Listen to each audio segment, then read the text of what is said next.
Welcome to Cozy English.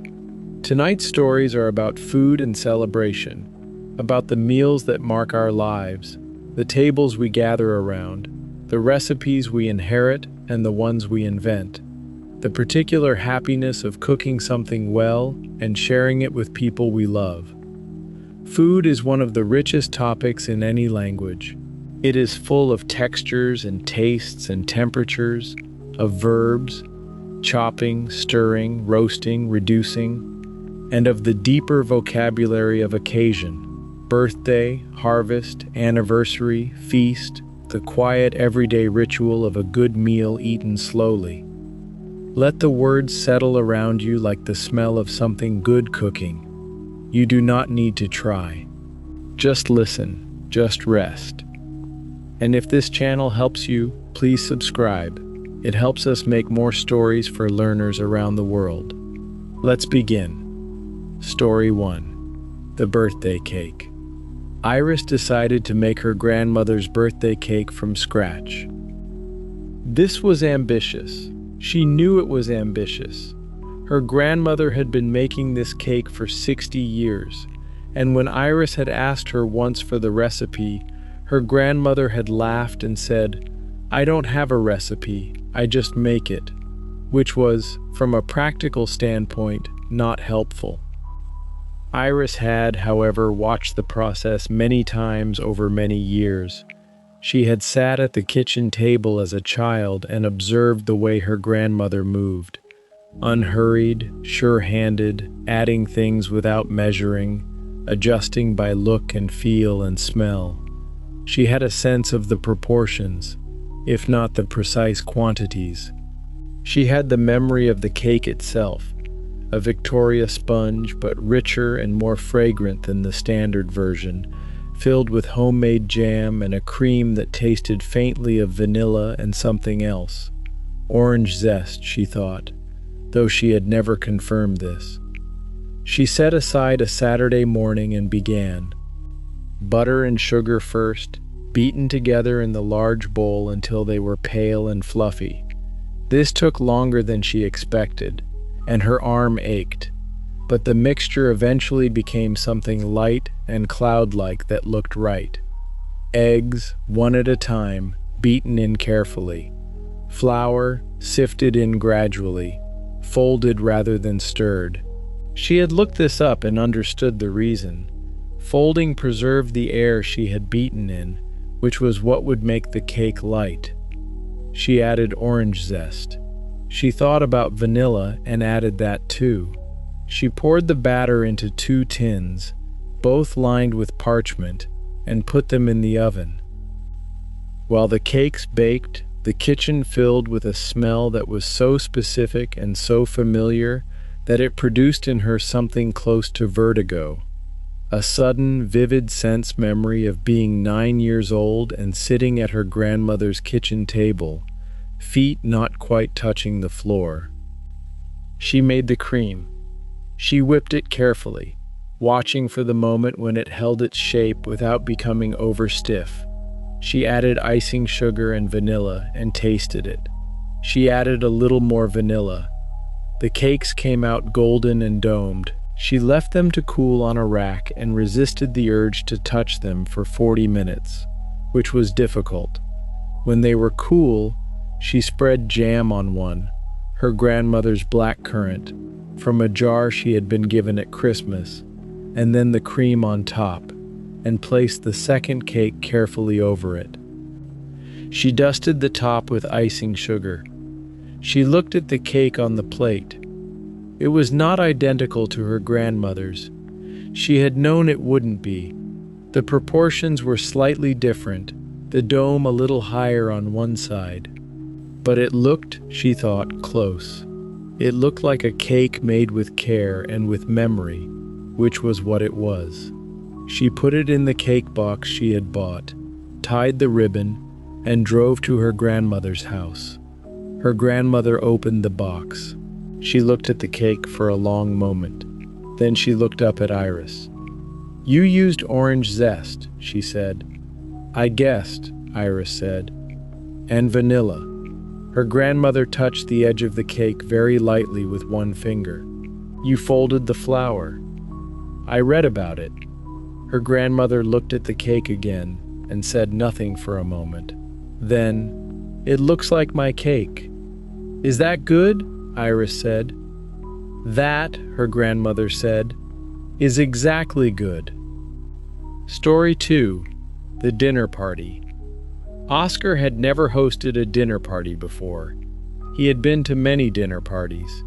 He understood the theory. He had watched other people do it with apparent ease and had thought, how hard can it be? Fairly hard, it turned out. The planning had seemed fine. 6 people, 3 courses, a menu he had designed carefully and which balanced ambition with the genuine limits of his ability. Starter, soup, which he could make. Main, roasted lamb with vegetables, which he had made once before successfully. Dessert, a chocolate tart from the bakery down the road, which he had decided constituted legitimate cheating. The evening began well. People arrived within 20 minutes of each other, which was a relief. The wine was open. Conversation started without his assistance, which he attributed partly to his guest list and partly to the wine. The soup was good. He knew it was good because he had made it 2 days earlier and tasted it 4 times since. He served it, sat down, and allowed himself to relax slightly. Then he went to the kitchen to start on the lamb and discovered that he had not, in fact, turned the oven on. He stared at the cold oven for 3 full seconds. Then he turned it on, raised the temperature higher than the recipe called for to compensate, and returned to the dining room. "Everything all right?" asked his friend Beatrice, who had known him long enough to read his face. "Completely fine," he said, in a tone that communicated the opposite. Beatrice excused herself 5 minutes later and came to the kitchen, where she found him doing calculations on his phone about cooking times. "Tell me," she said. He told her. "Okay," she said. "What temperature does it need?" 190. "It's at 200 now. That's actually fine.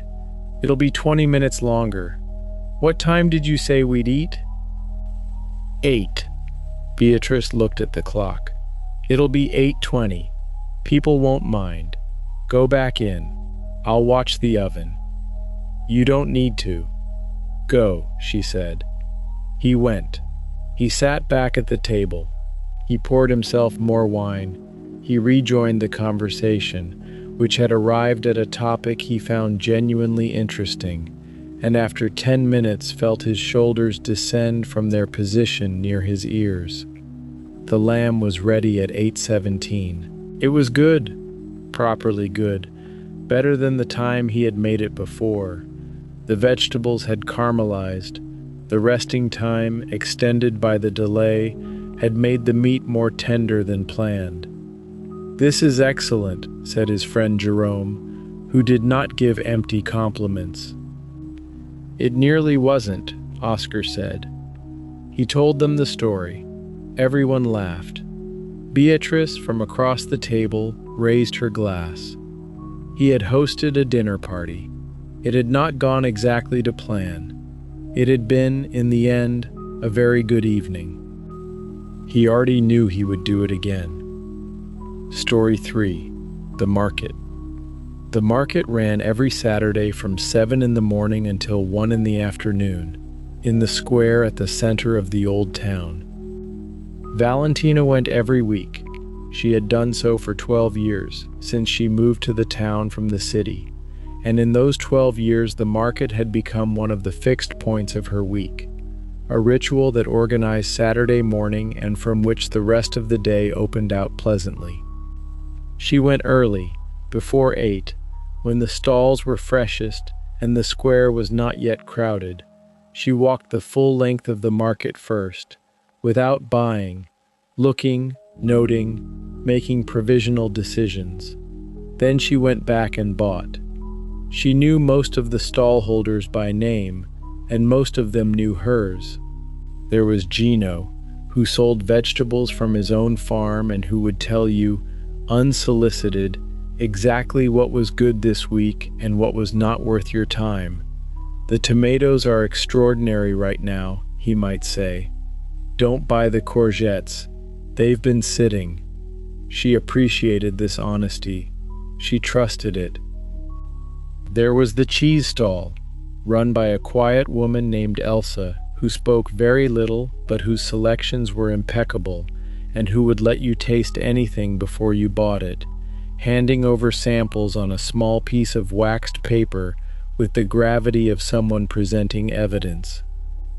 There was the bread stall, which always had a queue, because the bread was made in a wood-fired oven and was extraordinary, and because everyone in the town had figured this out.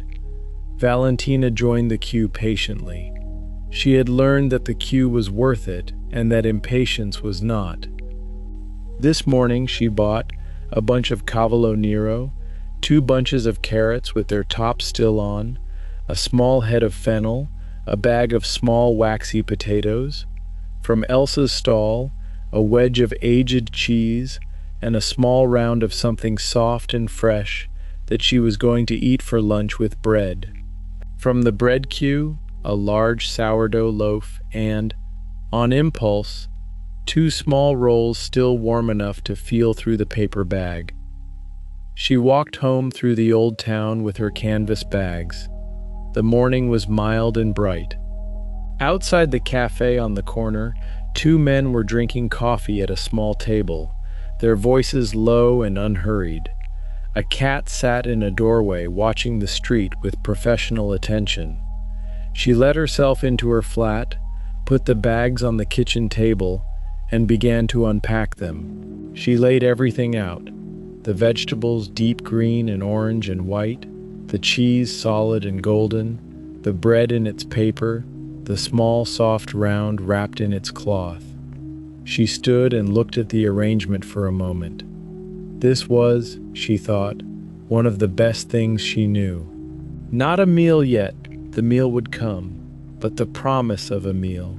The ingredients gathered and laid out, full of potential, the whole Saturday afternoon still ahead of her. She picked up one of the warm rolls, tore it open, and pressed a piece of the soft cheese inside. She ate it standing at the kitchen table, looking at the rest of the morning's shopping. It was, already, a very good day. Story 4. Christmas Eve. In their family, Christmas Eve was always more important than Christmas Day. This was not a universal tradition. Claudine knew that. Most of her friends spent Christmas Eve doing last-minute things, wrapping presents at midnight, making pastry, panicking gently, and saved the main event for the following morning. In her family, it had always been reversed. The tree was decorated on the 23rd. The presents were opened on Christmas morning, quickly, with coffee. But Christmas Eve was the meal, the gathering, the occasion. Her mother had started it, years before Claudine was born, and it had become so thoroughly established that no one any longer knew it had been a choice. It simply was how Christmas was. 12 people around the long table in the dining room that was only used for this purpose. Immediate family, a few close friends who had no family nearby, the occasional person her mother had met in the preceding year and decided needed a place for Christmas. Claudine had taken over the cooking 3 years ago, when her mother's knees had made standing for long hours in the kitchen difficult. She had done this with a mixture of pride and terror, and had made 2 significant errors in the first year and 1 in the second, and this year, the third, she intended to make none. She had prepared the menu in October and done a practice run of the main course in November. She had a timetable written on a piece of card that was currently stuck to the kitchen cabinet door with a piece of tape. She had double-checked the timetable 4 times. It was 3 in the afternoon. The guests would arrive at 7. She was, according to the timetable, exactly on schedule. The kitchen was warm and smelled of everything at once. A stock on the stove, chicken and vegetables and herbs, simmering quietly for hours. The smell of the clementine zest she had just grated for the stuffing. The slightly burnt sweet smell of the caramelized onions she had made earlier and set aside. Her daughter Mia, who was 8, appeared at the kitchen door. "Can I help?" she said. Claudine considered the timetable.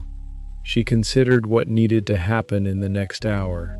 Then she considered her mother, who had started teaching her to cook at approximately this age, standing beside her at the same counter, and the long chain of Christmases that had led, inevitably, to her standing here now. "Yes," she said. "Come and peel the potatoes." Mia came in. Claudine set her up at the sink with the peeler and the bag of potatoes and stood beside her, doing other things, available if needed. "How many?" Mia asked. "Count 12 big ones," Claudine said. Mia counted as she peeled. The afternoon light faded. The kitchen stayed warm.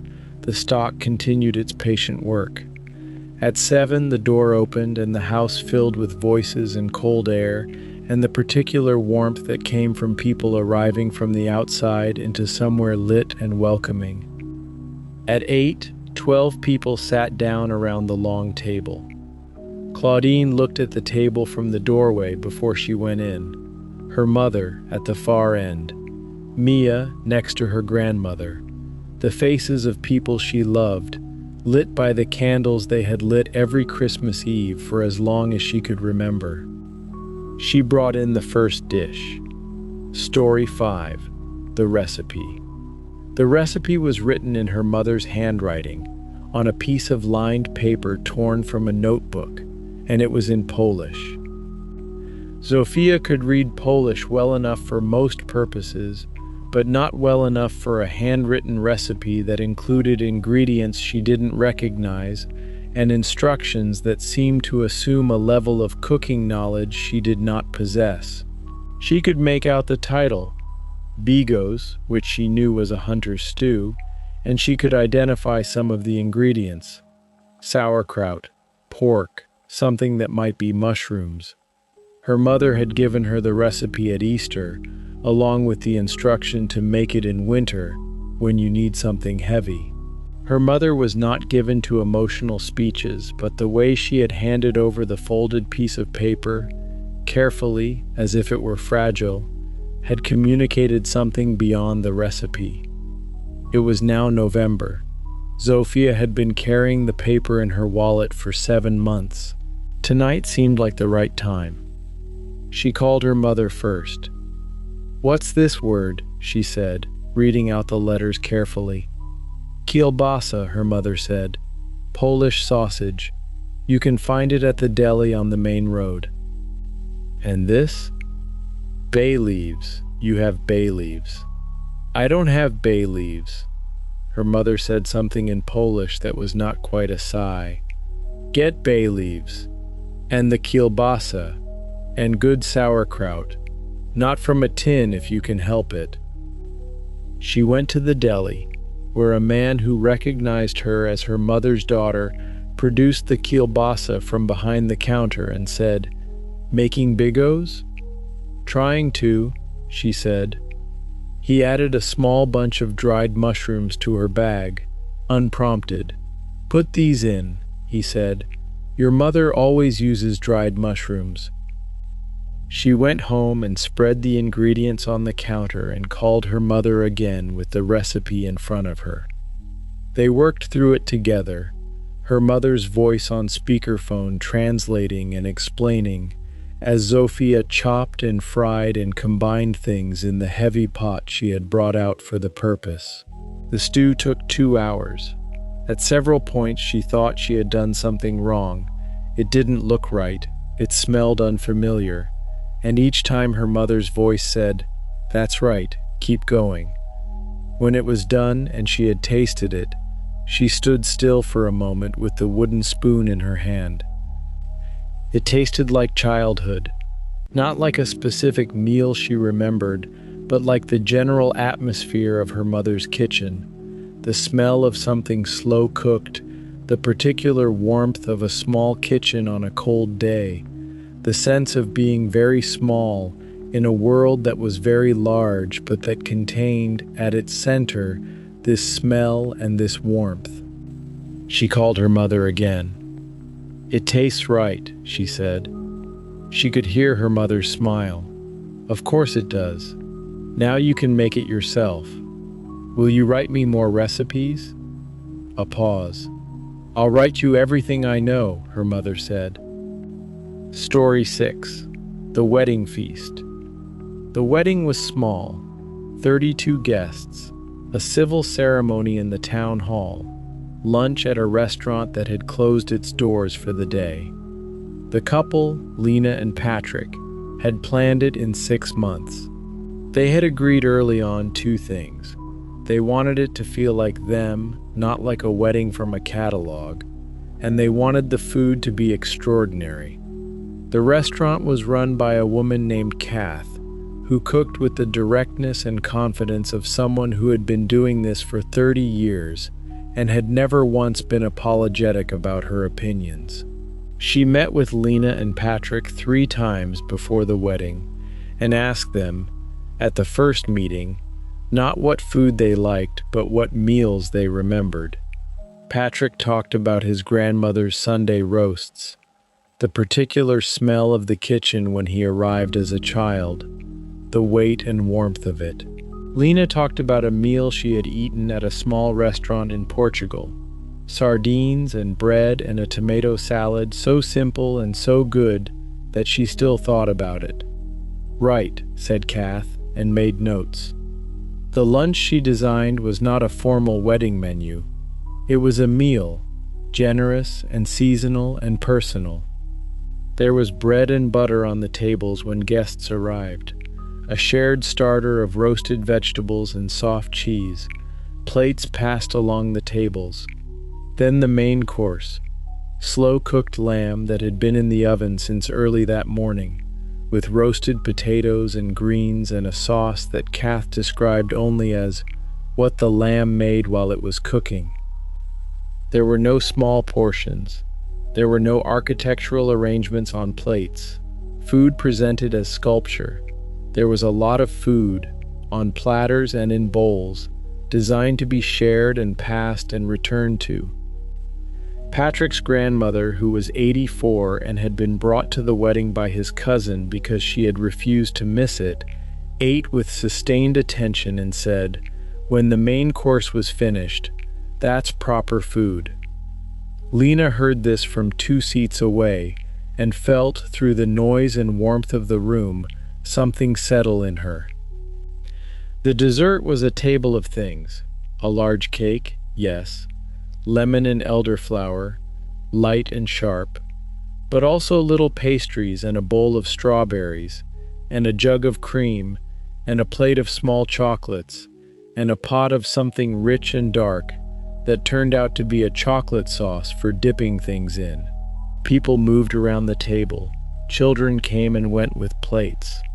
After lunch, the room stayed full for hours. People drank coffee and then more wine, and the conversation went on, the way it does when a meal has been good and people are comfortable and nobody particularly wants the afternoon to end. Lena and Patrick stood at the edge of the room at one point and looked at it, at their people, all in one place, warm and fed and happy. "Good?" Patrick said. "Perfect," she said. She meant the meal. She meant the day. She meant, she supposed, everything. Story 7. The Sunday Roast. Sunday lunch had been at their house for 22 years. This had not been planned. It had begun the winter after Ian and Helen moved in, their first house, the one they were still in, when they had invited Ian's brother for Sunday lunch because he was new to the city and didn't know anyone. Then the following week a friend of Helen's had come. Then both, plus others. It had accumulated the way certain traditions accumulate, not by decision but by continuation. Now it happened every week without fail, with a guest list that changed and overlapped and was never formally invited. People simply came because they knew they were welcome, because Sunday lunch at Ian and Helen's was a known thing in their circle, a fixed point. On a typical Sunday there might be 8 people, on others as many as 15, which required extra chairs from the garage and the dining table extended to its fullest length and a second pudding. The cooking was divided. Ian did the roast. He had done it every week for 22 years and had strong, developed opinions about timing and temperature and the correct method of making gravy, which he considered a separate skill from cooking the meat and approached with corresponding seriousness. Helen did everything else: the vegetables, the starter, the pudding, the homemade bread that appeared on the table in a cloth-lined basket at 12:30 without fail. Their children, now in their 20s, both living elsewhere, both returning regularly for exactly this reason, had grown up with Sunday lunch as a fixed constant of their weeks. Their friends had eaten at this table. Significant relationships had been introduced here. One of their daughter's friends had eaten at this table for 4 years before getting the courage to tell his parents he was gay, and had told Ian and Helen first, at this table, because it felt safe. On this particular Sunday, it was 12 people. The windows were steamed with cooking. The smell was, as it always was to those who knew the house, the smell of Sunday itself. Ian carved. He always carved. He did it at the table, which he felt was the correct way, the way his own father had done it. He carved in clean, decisive slices, the way his father had taught him, and distributed the meat with the orderly fairness of someone who had been doing this for 2 decades. Helen brought in the last of the vegetables and sat down. "Right," she said. They ate. They talked, all of them, in the overlapping way of a table that has known each other for some time. Conversations crossing and rejoining, laughter at something someone said at the other end of the table, the passing of dishes, a particular warmth that came not just from the food, but from the accumulated weight of all the Sundays before. Afterwards, as always, people stayed too long. There was pudding and then coffee and then more coffee and then it was 4:30, which was always somehow surprising. This was, Ian thought, washing up while the last guests put on their coats in the hall, one of the best things he and Helen had done. Not the cooking, though the cooking was good. Not the house, though the house had served them well. The 22 years of open doors and full tables. The meals that had been given, freely, to whoever needed them. He dried his hands and went to say goodbye to the last of the guests. Story 8. The Birthday Dinner. For his 40th birthday, Marcus asked for no party. He was specific about this. He was not, as he explained to his wife Celeste, opposed to parties in principle.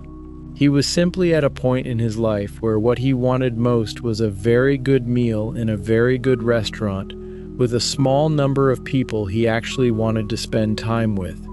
He wanted to eat well and talk without shouting over music and go to bed at a reasonable hour feeling pleased.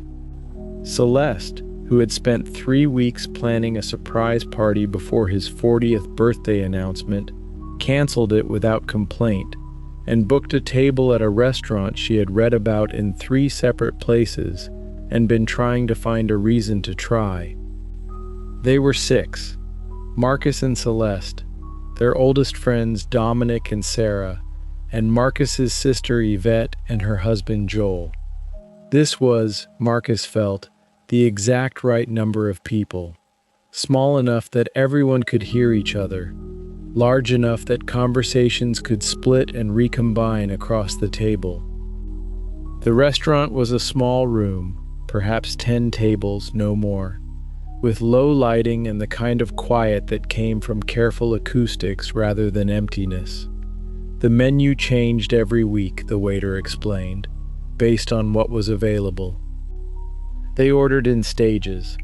The first courses arrived and were eaten with the quiet attention that good food invited. Not silence, but a slowing of conversation to accommodate the eating. Then talk resumed, and the plates were cleared, and the second courses came. Marcus ate something that involved venison and root vegetables and a sauce he couldn't quite identify, but which tasted both ancient and precise, like something discovered rather than invented. He ate it slowly and said very little, which everyone knew was a sign of genuine pleasure. Dominic, who had known him for 20 years, watched this and said, "That good?" "That good," Marcus said. There was a dessert that involved pears and something dark and sweet that might have been molasses, and then cheese, and then very good coffee. At the end, when the bill had been split equally despite Marcus's protest, they stood outside on the pavement in the mild autumn evening. The conversation continued for another 20 minutes, no one quite ready to break it up. On the walk home, Celeste said, "Good birthday?" "The best in a while," he said. "Better than a party?" He thought about it. "Different. I would have enjoyed a party, but this is what I wanted." She took his arm. They walked home through the autumn streets. He was 40. The meal had been extraordinary. His friends were good people. These three things seemed, at this particular moment, entirely sufficient. Story 9, Harvest. The apple harvest ran for 3 weeks in October, and for those 3 weeks the orchard smelled of something so deep and sweet that it seemed less like a smell and more like a state of being. Vera had worked at the orchard for 5 harvests now, arriving each October from the city to spend 3 weeks picking. She had started because a friend had told her about it, and she had needed something to do with her hands. She came back each year because she had come to love it.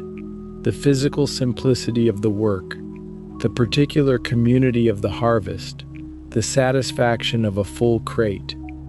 The orchard had 40 trees, producing 5 varieties of apple, each ripening in its own time. The Coxes came first, small, dense, sweet, sharp, then the Bramleys, which were large and sour and intended for cooking, and which Vera found impossibly tempting to eat raw despite their sourness. Then the Russets, her favorite, brown gold and nutty, with a dense texture that nothing else quite replicated. She worked with the same small team each year. Martin, who was retired and came every year and moved through the orchard with a quiet efficiency that made him seem to cover more ground than he did. A young woman named Bee, who was a student and used the money for her rent, and various others who came and went. This year there were 2 brothers from Eastern Europe who did not speak much English, but worked faster than anyone she had seen, and occasionally broke into song in the afternoons, which everyone agreed improved the overall atmosphere. On the last day of the harvest, there was a tradition. The family who owned the orchard, 3 generations of them, the grandmother present but largely in a supervisory capacity these days, made a lunch. Long tables in the barn, set with plates and glasses, pies and stews, bread and cheese, and something made with apples in every other dish. Apple soup, apple crumble, an apple cake that appeared at the end of the meal to general happiness. Vera sat at the table between Martin and Bee and looked at the barn around her, the dusty light coming through the high windows, the smell of straw and apple, the 20-odd people who had spent 3 weeks in this orchard together and who would go back to their various lives tomorrow.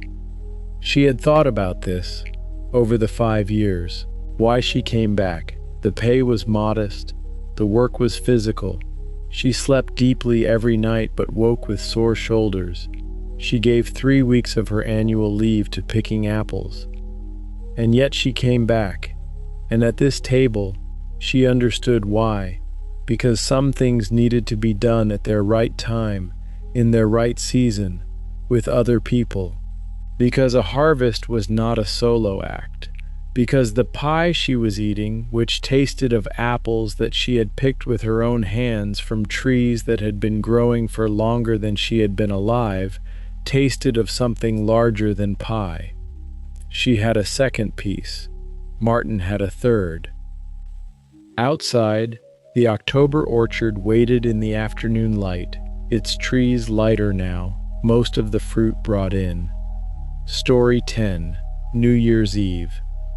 They had been making the same dish for New Year's Eve for 11 years, which meant they had made it 11 times, which meant that they were very good at it. The dish was Stephanie's grandmother's bœuf bourguignon, a rich French beef stew, slow-cooked with wine and onions and mushrooms, that needed to be made the day before and reheated, which was, as Stephanie had first pointed out 11 years ago, perfect for New Year's Eve, because it meant all the cooking happened on the 30th, and the 31st was free for other things. Her partner Dev had been skeptical about this the first time and had suggested they do something more festive. "It's beef stew," he had said, "for New Year's Eve." "It's bœuf bourguignon," she had said, "for New Year's Eve." By the 3rd year he had accepted it. By the 7th he referred to it as our New Year's dish, which Stephanie found quietly satisfying. The making of it had developed its own rituals over the years. They did it together. Dev chopped while Stephanie browned the beef in batches. It had to be browned in batches, with space in the pan, otherwise it steamed instead of searing, which produced a different thing entirely. She was emphatic about this and had explained it every year until the explanation was no longer necessary. Dev now browned in batches without being asked. The wine was always the same, a bottle of something good but not extravagant, because it was going into a stew, but good because a stew made with mediocre wine was a lesser stew. They had calibrated this over the years. The onions were pearl onions, peeled with the laborious method of blanching briefly in hot water and then slipping the skins off, which Dev did at the kitchen table while Stephanie made other things, and which was the kind of meditative task that made for good conversation. They talked, while they cooked, about the year. It had become, without being designed as such, an annual accounting. What had happened, what had been difficult and what had been good, what they were taking into the next year and what they were leaving behind. On this particular year's 30th of December, they stood at the stove and talked about a year that had been harder than most. A job loss, a health scare that had resolved but that had frightened them, the long distance that had grown between Dev and his brother and which they hadn't yet found a way through. They talked about these things carefully, the stew going in the oven, the kitchen smelling of wine and beef and thyme. They also talked about what had been good. There had been good things. At midnight on the 31st, they ate the reheated stew at their small kitchen table, just the two of them, with bread and a glass of wine each. Outside, the city celebrated noisily. "Same again next year?" Dev said. "Same again," she said. He raised his glass.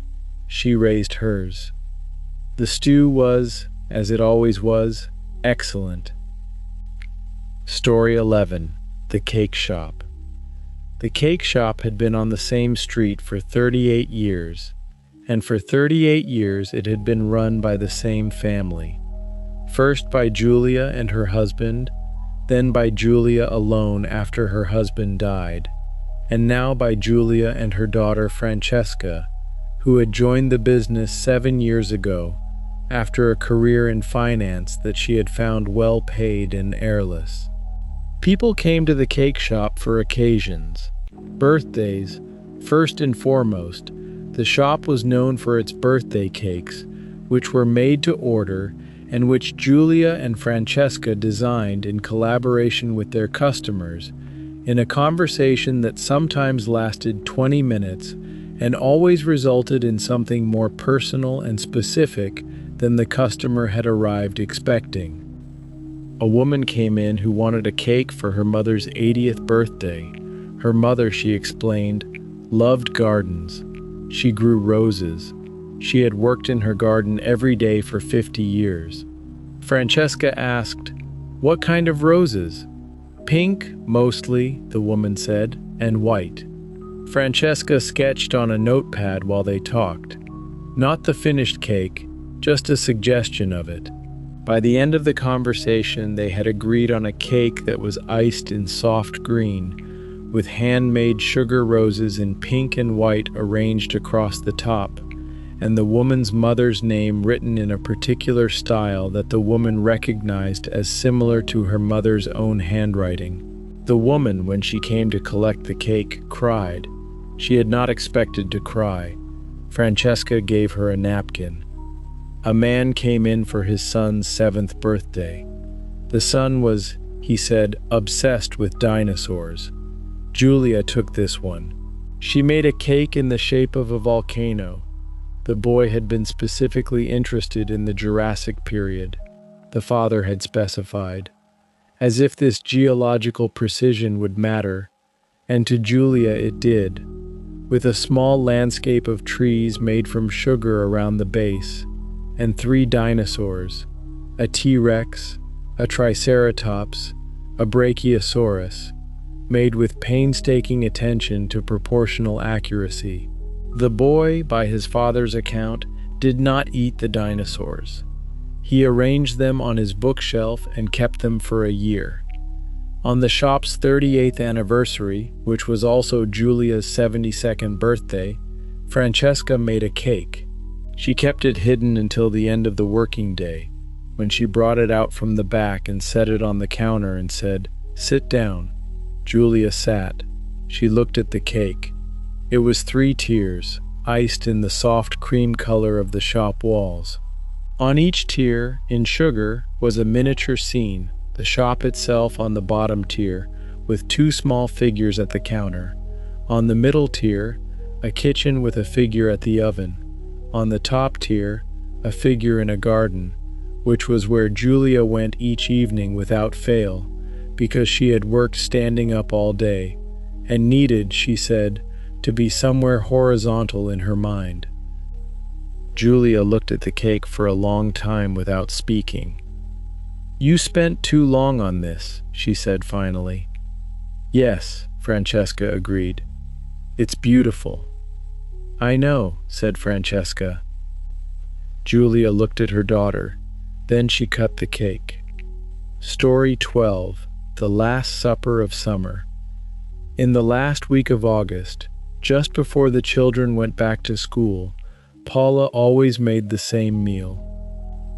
She had started it the year her eldest began school, a practical decision at first, a last celebration of the summer, something to mark the transition before the rhythms changed.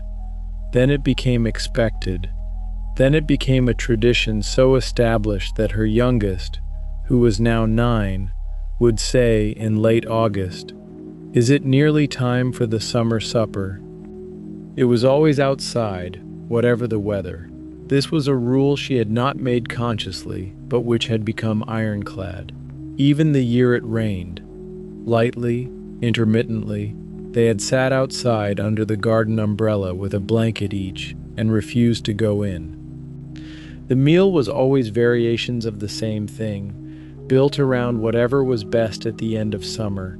Corn, still sweet and heavy, tomatoes at their absolute peak, needing nothing but salt, whatever fish looked good at the market, bread from the good bakery, cold things and warm things, a large pavlova at the end with whatever fruit was available. This year she had invited, as she usually did, a few extra people: her sister Belle and her husband, their 2 children, and a friend of her eldest daughter's who lived nearby and whose parents were away, and who was the kind of child that Paula instinctively folded into things. They ate outside until the light went. The children ran between the adults' chairs and the bottom of the garden, where they had erected some kind of structure from sticks that had been a den and was now a boat and might become something else before the evening was out. The adults talked and refilled each other's glasses and occasionally called to the children to come and eat something before all the corn was gone. Paula sat back in her chair at one point and looked at the table. The light was doing what it did at the end of August, warm and slightly amber, the shadows long, the garden at its fullest and heaviest before it began to turn. Her sister Belle caught her eye from across the table. "Good summer?" Belle said. Paula thought about it. There had been good weeks and difficult ones. There had been heat, and then too much rain, and then heat again. There had been days she had done everything wrong, and days that had gone right in ways she hadn't expected. "Yes," she said. "Good summer." Belle raised her glass. Paula raised hers. Around them the evening continued, the children's voices, the warm air, the remains of the pavlova on the table, the garden full of the late light of a summer that was almost over but not quite. Not quite yet. Story 13. The Soup. The soup was her mother's, which meant it was also hers, which meant it was the thing she made when someone was ill or sad or cold, or when it was the first proper autumn day, and soup seemed like the right response to autumn. The recipe was not written down anywhere. This was intentional, or at least it had become intentional. When she had been young and had asked her mother for the recipe, her mother had said, "There is no recipe, I just make it," and she had watched her mother make it several times and had gradually understood that the recipe was the watching, not the writing. She made the soup the same way her mother made it. Not exactly the same. She had made variations over the years, had adapted it to what was available, had adjusted it to what she preferred. But the soup had her mother's shape. The way the onion was cooked slowly in the beginning, the specific combination of vegetables that was not canonical but that she knew was right, the moment when you added the water and the moment when you did not add more. She had made it for everyone she loved at some point. When her husband had the flu, she made it. When her friend was grieving, she took it in a container and left it on the step. When her daughter was learning to cook, she taught it to her, in the way it had been taught, not from a recipe, but from standing in the kitchen and watching. The soup existed somewhere between memory and present tense. Her mother had made it, and she made it, and her daughter was beginning to make it, and at some point the soup would exist in her daughter's hands with or without her, which was what she hoped for, and which was what food at its best was, something you could pass on. Story 14. The Bread. He had started making bread during a period of his life when he needed something that took his hands away from everything else. He had bought flour and yeast and a book, and had followed the book carefully, and the first loaf had been dense and slightly wrong, and entirely satisfying to make. The second loaf was better. By the fifth, he had understood enough about the process to depart slightly from the book. Not dramatically, but enough to make something that was his own version of what the book described. The bread made the kitchen smell good. This was not the reason he made it, but it was not a small thing. The smell of bread in a house changed the quality of the air in the house, and the quality of the air in the house changed something about how the hours in it felt. He made bread on Saturdays, now, which had become the bread day. His family knew Saturday as bread day, and had developed expectations around it that he found he was happy to meet. His daughter asked on Friday evenings, "Are you making bread tomorrow?" He said, "Yes." She said, "Can we have it for breakfast?" He said, "Yes, we always do."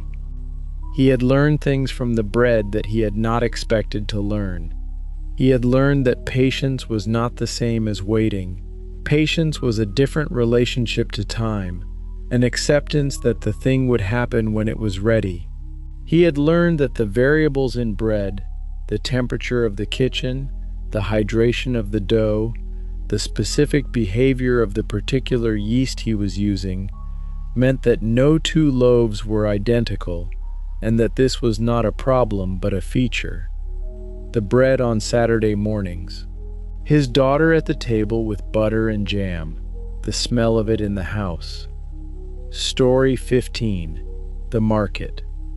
The market was in a square in the center of the old part of the city, and it had been there for longer than anyone currently alive could remember, which was long enough. She went every Thursday. The Thursday market was smaller than the Saturday one and mostly ignored by people who only discovered it on weekends, which was fine. The Thursday market had its regulars, and the regulars had the market. She had a route through it that she followed most weeks.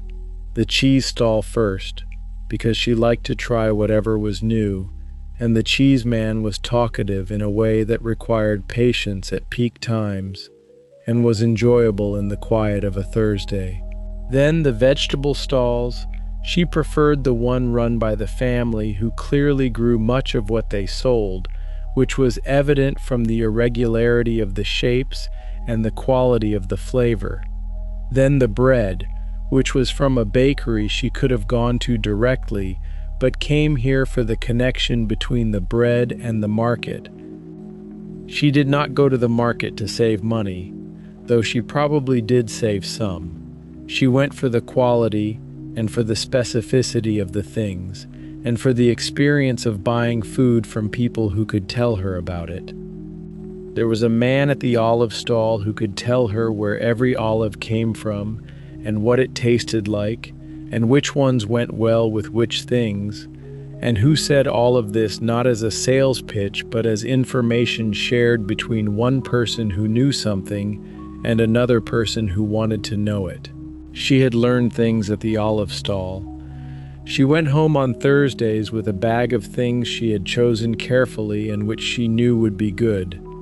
The week had its provisions. The kitchen was ready. Story 16. The Dinner for One. She had dinner parties and she had dinners for one, and she had come to appreciate the latter more than she had expected. She was not someone who had expected to like eating alone. She had lived alone for 3 years in her 30s, between relationships, and had found the dinners for one in that period difficult, in a way that was partly about loneliness and partly about the food itself. Food made for one seemed somehow diminished, not worth the effort. She had changed her mind, or her circumstances had changed her mind. She lived with her partner now, but he traveled for work, and there were weeks when she had dinner alone on 3 or 4 evenings, and she had learned in those evenings to make the dinner for one something she actually liked. She cooked what she wanted. This was the first thing. Without the negotiation of two people's preferences and schedules, she cooked exactly what she felt like, which on any given evening might be elaborate or simple, or something she had been meaning to try, or something she had eaten 100 times and wanted again. She set the table properly, which she had read about somewhere as important, and which turned out to be true. A properly set table, even for one, changed the quality of the meal. She ate slowly. She listened to music, or to something on the radio, or to nothing. She was in no hurry.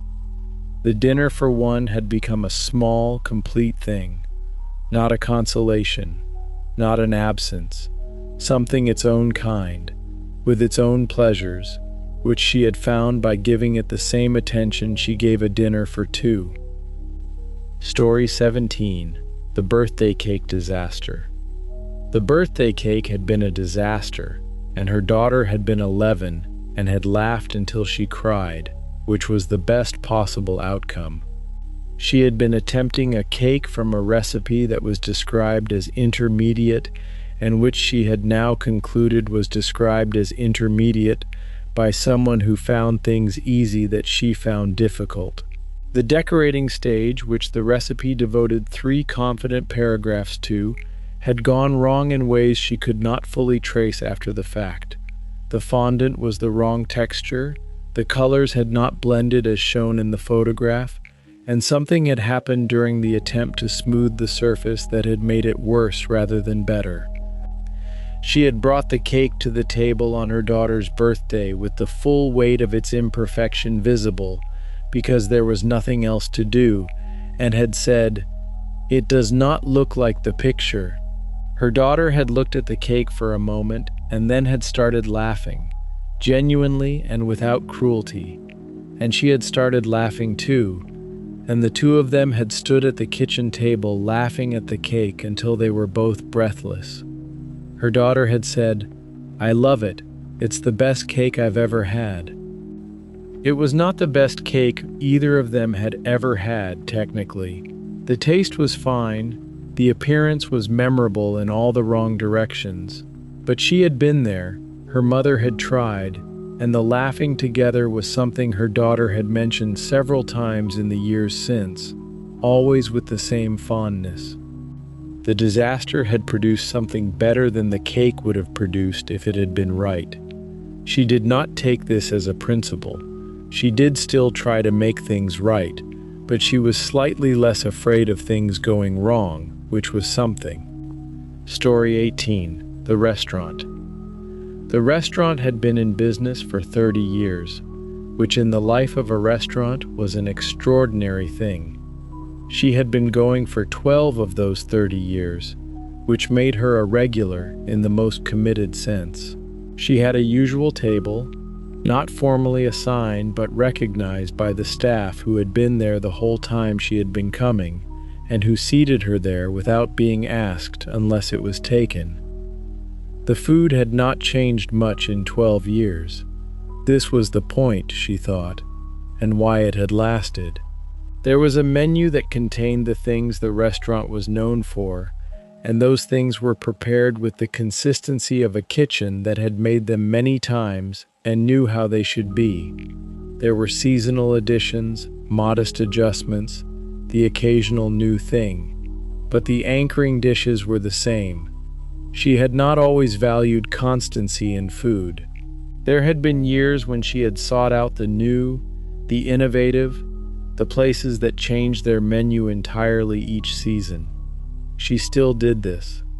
But as she had got older, she had developed a parallel appetite for the place that had the same dish she had ordered 12 years ago, and that the dish was exactly right. The restaurateurs were a family. The father had opened it, the daughter now ran it, the son worked in the kitchen. This continuity was visible in the way the place felt, the ownership of it, the investment in it, the specific quality of a family restaurant that was not a chain and did not operate like one. She went for important occasions and for ordinary Tuesday evenings both. On the ordinary Tuesday evenings, she sat alone and had the pasta she always had, and a glass of wine, and the specific quality of being in a familiar place that was its own form of rest. Story 19. Learning to cook. She had learned to cook at 32, which was later than most people she knew, by sitting down with the book her friend had given her and doing one recipe per week, steadily, beginning to end. The book was a basic one. It did not assume knowledge, and it described everything. She had needed it not to assume knowledge because she genuinely had very little. She could scramble eggs, make toast, assemble a salad. The rest was unfamiliar territory. The first recipe was a roast chicken. She had chosen it because it seemed like a fundamental thing, the kind of thing you should be able to do. It took 2 hours, and she timed everything carefully and checked the temperature as instructed, and it came out right. She ate it alone at the kitchen table and found herself unreasonably pleased with this. The following week she made a soup, the week after a simple pasta dish. The week after, something she would have said was too complicated for her before she tried it, and which was not too complicated once she started.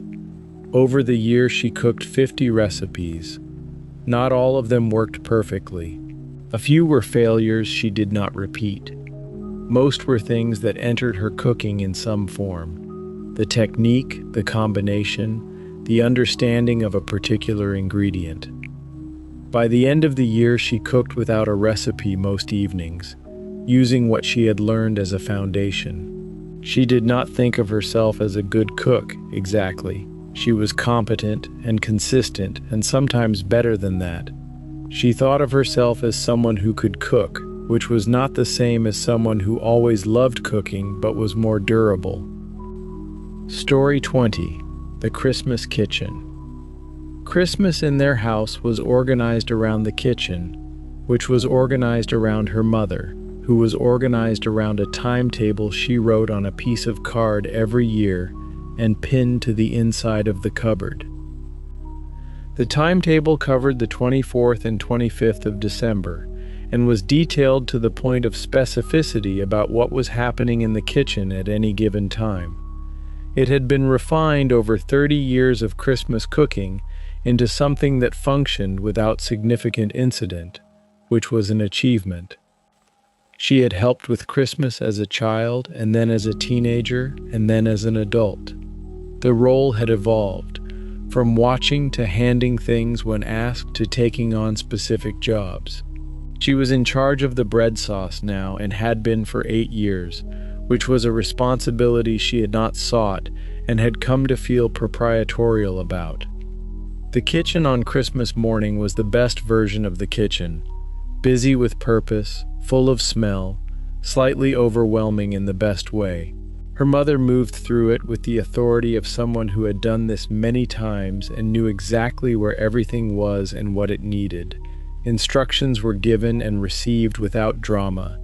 Things came out of the oven and were assessed and approved or adjusted. The meal at the end of it was good. It was always good. But the meal was the outcome.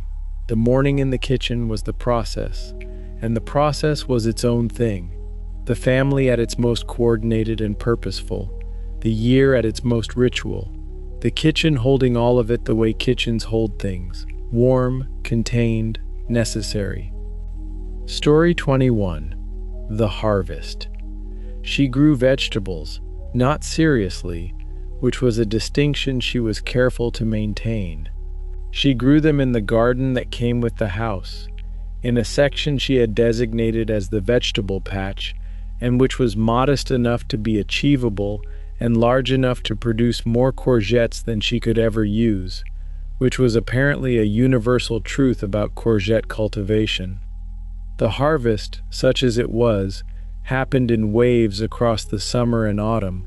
The peas came in June, and she ate them standing over the pot, warm from the pod, and this was the best food she grew, which she understood was partly the freshness and partly the fact that peas from the pod had a quality that no bought pea could replicate, because the sugars converted within hours, and the bought pea was always a slightly lesser version of the freshly picked one.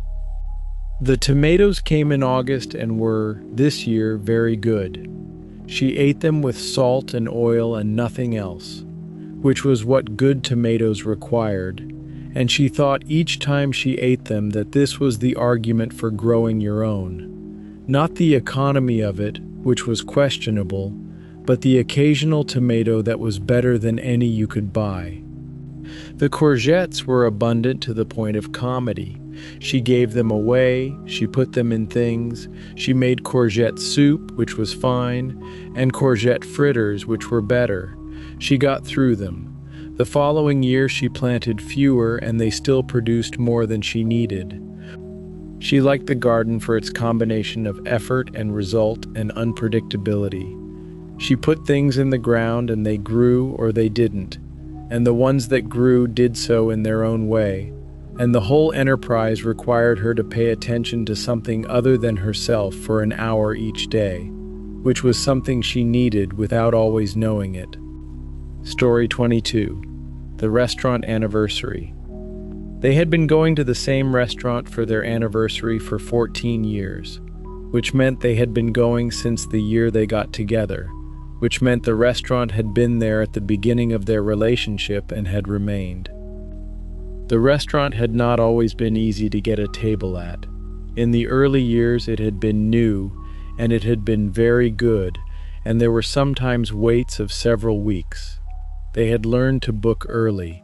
Then the restaurant had settled into itself, had been there long enough to have regulars and a reliable reputation, and the booking was easier. She liked the consistency of it. 14 years of the same table, approximately. They had a preference for the corner, and it was usually available. 14 years of the same menu, substantially. The things that were always there and that she always ordered, with small variations she noted and occasionally commented on. 14 years of the same ritual of the anniversary dinner, which had changed in content, what they talked about, where they were in their lives, but not in form. He sometimes suggested they try somewhere new for the anniversary. She said, "Next year." And then next year came and she said, "Let's go to our place." He said, "Yes, let's." She did not think he minded. She thought he might even have been relying on her to say it. The 14th anniversary dinner was, like all the others, good. The food was right. The wine was good. They talked in the way of two people who knew each other well and still had things to say, which was the best thing you could say about a 14-year conversation. Story 23. The Street Food. She had eaten from street food stalls in enough cities to have a theory about them, which was that the best street food was always the food that the local people ate, rather than the food made for tourists who expected local food. This distinction was subtle but real. The stall that attracted the people who lived nearby, the ones who ate there regularly, quickly, between other things, was operating on different terms from the stall that attracted people who were looking for an experience. Both could be good, but the former had a quality of dailiness, of food that was part of life rather than food that was performing being part of life. She had eaten from a noodle stall in a city she had visited for 2 days and had sat at the shared table with 4 other people, all of them local, all of them eating quickly and efficiently, and with the satisfaction of people eating something good and familiar. The noodles had been correct in a way that had to do with their specific context. Made here, eaten here, among people for whom this was lunch rather than an event. She had gone back the following day. The woman who served her had recognized her as the foreigner who had come the day before and had raised an eyebrow as if to say, "You came back." She had nodded as if to say, "Yes, obviously." A piece of communication conducted entirely through expressions about noodles between 2 people who shared no language. She thought of that stall when she thought about what food was for. Not sustenance only, not just flavor, the specific quality of a thing made in a place for the people of that place, and the experience of being allowed, temporarily, to be one of them. Story 24. The Baking Competition. The competition had been her mother's idea, which was one of the things about her mother. The ideas were always slightly more ambitious than the occasion. It was a family gathering, 14 people at her parents' house for the long weekend in May, and her mother had announced that there would be a baking competition and that everyone should bring something they had made. The announcement was made 3 weeks before, to allow preparation time, which was taken at face value by some family members and not at all by others. The entries were a lemon drizzle cake from her cousin, who had baked it the night before and was confident, a gingerbread that her uncle had clearly made from a packet but had decorated with great personal investment, 2 batches of biscuits from her nieces, aged 7 and 9, who had done the decorating with an amount of sprinkles that exceeded what most people would consider appropriate, a cheese scone from her brother, which was technical and good. Her own contribution? A tarte tatin that she had practiced twice and executed, on the 3rd attempt, correctly. The judging was performed by her father, who had been elected for this role on the grounds that he was impartial, and who turned out to be impartial in the sense of finding everything good, which was generous rather than useful. He announced no winner. He described each entry with specific praise. He ate a piece of everything and appeared to enjoy all of it. Nobody minded that there was no winner. The point had been the making and the bringing. Her mother's ideas were always slightly more ambitious than the occasion, and usually produced something better than the occasion would have produced on its own. Story 25. The Meal That Took All Day. The meal that took all day was a tradition that happened once a year in her family, in the winter, usually on a Saturday in January, when the days were short and there was nothing else they were supposed to be doing. It was her father's dish, a slow-cooked thing that required most of the morning to prepare and most of the afternoon to cook, and the cooking was the point as much as the eating. Her father started at 9. By 10, the kitchen smelled of the beginning of it. By noon, it smelled of the middle of it, which was a richer smell. By 4, it smelled of the full thing, which was the smell she associated with this day and with her father and with the January Saturdays of her childhood, specific as a fingerprint. The family gathered in the kitchen while it cooked. Not purposefully, no one decided to gather there. But the kitchen was where the warmth and the smell were, and where her father was, and the kitchen therefore accumulated people through the day. Someone reading at the table, someone sitting with a coffee, someone helping with small tasks her father assigned without pressure. The kitchen was the warmest room on a winter Saturday, and it held them. The meal itself took 40 minutes. The day had taken 10 hours. She had come to understand this as the right proportion. The event was not the meal but the day, the cooking and the gathering and the smell building through the hours. She made the dish herself now, on January Saturdays when she could. It takes all day.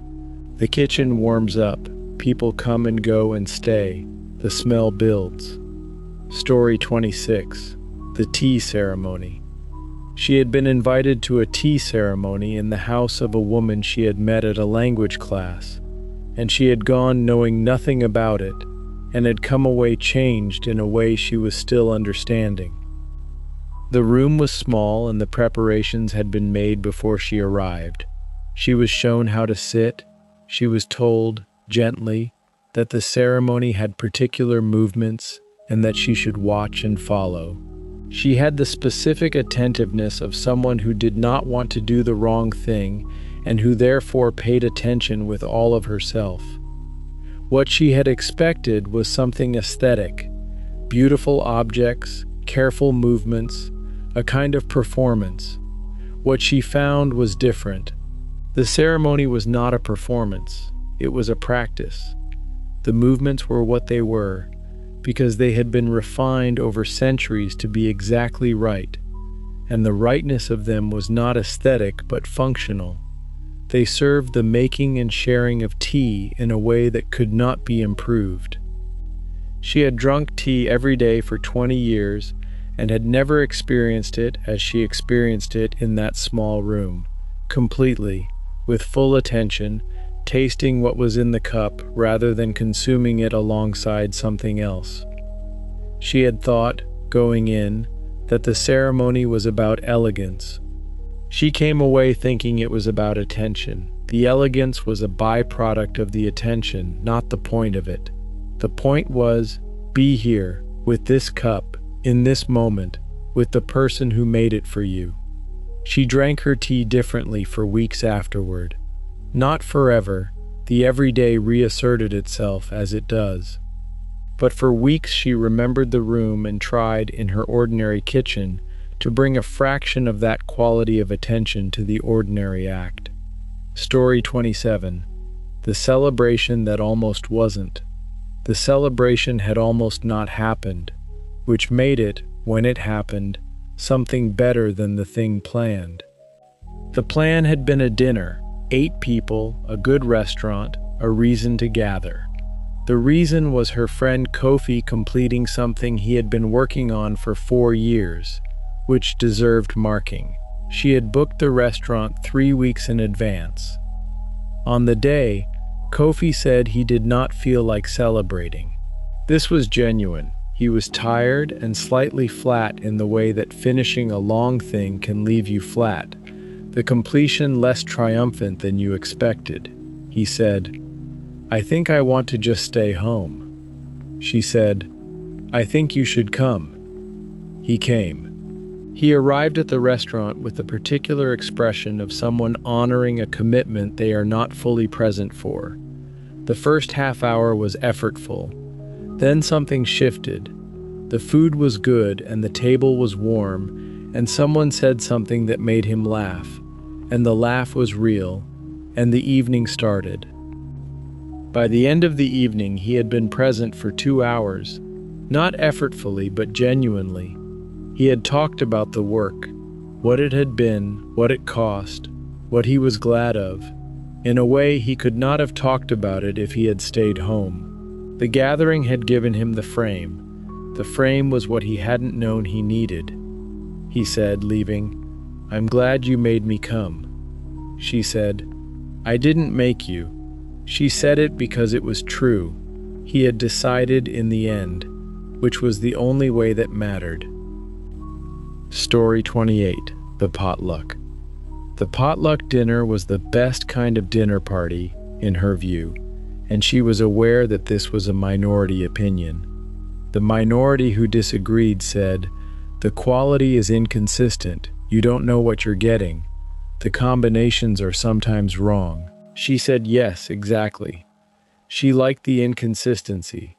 She liked that the table at a potluck was the direct expression of what 12 people had felt like making or buying on a Tuesday evening, which was different every time and which produced combinations that no single host would have planned. She liked the democracy of it. Everyone contributed, everyone ate each other's contributions. The authority over the meal was distributed. She liked what you learned about people from what they brought. The person who brought something elaborate that they had clearly spent hours on. This was information. The person who arrived with a shop-bought thing with an apologetic expression. Also information, different information. The person who arrived with a very simple dish, made perfectly, and said nothing about it until someone asked. There was a person who knew what they were doing. She hosted a potluck twice a year and had done for a decade. The same core group of people, with additions and occasional absences, and the table was different every time in ways she could never have predicted. This was the point. She could predict a dinner party she planned herself. She could not predict what 12 people would bring on a given evening, and the not predicting was part of the pleasure. Story 29. The orchard. The orchard was not hers. She needed to be clear about this. It belonged to a farm 2 kilometers from her house, and the farmer allowed people from the village to come and pick in September, which they did in numbers that reflected the quality of the season. A good apple year brought a dozen households. A poor one brought fewer. This year was good. She went with her sister and her sister's 2 children, who were at the ages where picking apples from trees was exciting rather than laborious, which was fortunate because it was laborious. The trees were old and the apples were high, and the picking required a combination of technique and persistence that the children brought more of than she did for the first 40 minutes. The apples were a variety she did not see elsewhere. The farmer named them with a name she could not remember afterward, something old and specific to this area. They were smaller than supermarket apples and irregular in shape, and tasted, when she bit into one standing among the trees, of something she associated with the idea of apples rather than the ordinary practice of eating them. They came away with more apples than they needed. She made them into various things over the following weeks: a crumble, a chutney, a cake. She ate several simply, and they were good simply. She went back the following year, and the one after. The orchard was not hers and was available to anyone who came, which meant it was, in some sense, everyone's, which was a form of ownership she found she preferred. Story 30. The Midnight Snack. She had a rule about not eating after 9, which she broke with reliable inconsistency at around 11:30, when the combination of not being tired and being slightly hungry produced the specific occasion of the midnight snack. The midnight snack was not a meal. This distinction mattered to her. It was a particular and modest thing: toast, usually, or cheese and crackers, or a bowl of cereal eaten standing at the counter while the house was quiet and there was something good on the radio, or nothing at all. She had never admitted to enjoying the midnight snack as much as she did. There was something furtive about it that was part of its pleasure: eating alone, at midnight, without needing to account for it or make conversation about it. Just the food and the quiet and the small domesticity of the lit kitchen at the end of the day. She had eaten midnight snacks alone and had eaten them with other people, and the ones eaten with other people had a different quality, better in some ways, more sociable, but less perfectly the thing. The midnight snack was most itself when eaten alone, which she had decided was not a sad observation, but simply an accurate one. She ate her toast. The house was quiet. She went to bed. Story 31. The Wedding Cake. She made wedding cakes, which was a sideline of her baking life that had begun because a friend had asked, and had continued because other people had heard and asked. The making of a wedding cake was, she had found, the most concentrated form of cake making, the longest timeline, the most specific brief, the most significant occasion. Every other cake she made was consumed and gone. A wedding cake was remembered. She had made 31 of them over 12 years. She kept a photograph of each one, not as a portfolio but as a record, the specific thing made for the specific people at the specific time. The cakes were all different. Some were traditional in style, some were not. Some were straightforward to make, and some had produced several sleepless nights of redoing something that was not right. One had needed to be remade entirely, on the morning of the wedding, in an event she could not think about without her heart rate changing. The couple for whom she remade the cake on the morning of the wedding had told the story at their reception.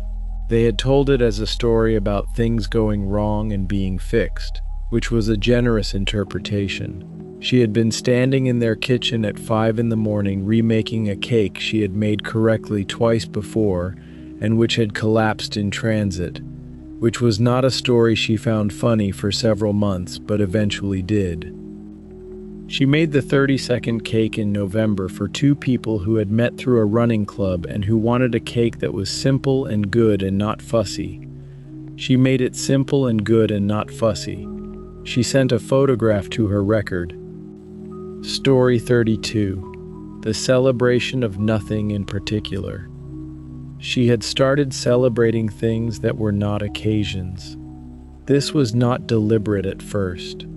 She had bought a bottle of good wine on a Wednesday because it was Wednesday and she felt like it, and she had drunk it with good cheese at the kitchen table and had found that the absence of occasion had not diminished the pleasure but had, if anything, intensified it. The wine was good and there was no reason except that, which was a reason she found satisfying. She started doing it more. A good meal on a Tuesday because the vegetables at the market had been particularly good, and they deserved better treatment than a weeknight usually provided. Candles on a Thursday evening for no reason. A walk in the park on a Saturday morning, followed by breakfast at the nice cafe, which she usually reserved for when someone was visiting, but which was, she found, equally good when she was alone. The celebrations of nothing in particular had a quality that celebrations of specific occasions did not always have. They were entirely present, entirely about now, not about marking something that had happened or was coming. They were the occasion themselves. She told her friend about this, and her friend said, "So you're just having a nice life?" She considered this and said, "Yes, I think that's what it is. Having a nice life." She wrote it in her notebook that evening, not as an instruction or an aspiration, but as an observation about what was happening, which was, she was doing it. The good wine on a Wednesday was not a reward. It was the nice life in progress. Story 33. The Picnic. The picnic was her idea, which meant it was also her responsibility, which she had thought about when she suggested it and decided was worth it. There were 7 of them, and she had made a list and divided the list and sent it to everyone, and most people had brought what they said they would bring, and one person had brought something different, and one person had forgotten entirely, and the picnic had been fine. They had gone to the meadow at the edge of the nature reserve, where the grass was long and the path that ran through it was quiet on a Wednesday afternoon. They spread blankets. They put the food in the center. They ate it without order or formality, reaching across each other, tasting things they had not brought, lying in the sun between eating. The particular quality of a picnic that worked, the informality of eating outside with people you liked, without the structure of a table or a room or a schedule. The food tasted differently outdoors, she had always thought, or perhaps it was simply that attention was differently distributed. Some of it was on the food and some of it was on the sky and the grass and the sounds, and the dividing of attention between these things produced a quality of presence that a formal meal, for all its pleasures, did not. They stayed longer than anyone had planned. The afternoon went into early evening and the light changed and the meadow changed color, and no one suggested leaving until the first person stood up to start packing, which was the signal everyone had been waiting for. She walked home with a bag of containers and a full afternoon. The picnic had been worth it. Story 34. The First Dinner Party. She had her first dinner party at 24, for 5 people, and had been frightened of it for 2 weeks beforehand. The fear was about the food, primarily, but also about the hosting, the performance of being the person who made the space and the food for others, which required a kind of confidence she was not sure she had. She had been to dinner parties, friends who were better at this, who seemed to manage it without apparent effort, and she had sat at those tables and thought, I could not do this. She did it. She decided on dishes she had made before, which meant familiar rather than impressive. She set the table with care. She started the cooking at a time that meant she was not panicking at the moment people arrived, which required calculation and was the most important decision she made in the preparation. The evening was better than she expected, and different from what she had feared. The food was good, not spectacular. One dish was better than the others. The conversation was easy in the way of 5 people who liked each other sitting around a table, which was not something she could take credit for but could provide the conditions for. At the end of the evening, when everyone had left, she sat at the table with the mess around her and felt the specific satisfaction of having done a thing she had been afraid of doing. The fear had been wrong about what the thing was. The thing was not a performance. It was an arrangement of people and food and warmth. She had arranged it. They had been glad to be in it. She had another dinner party 6 weeks later. And that brings tonight's stories to a close. You have eaten your way through 12 stories.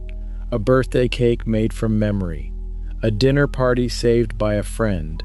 A market on a Saturday morning. A Christmas Eve passed down through generations.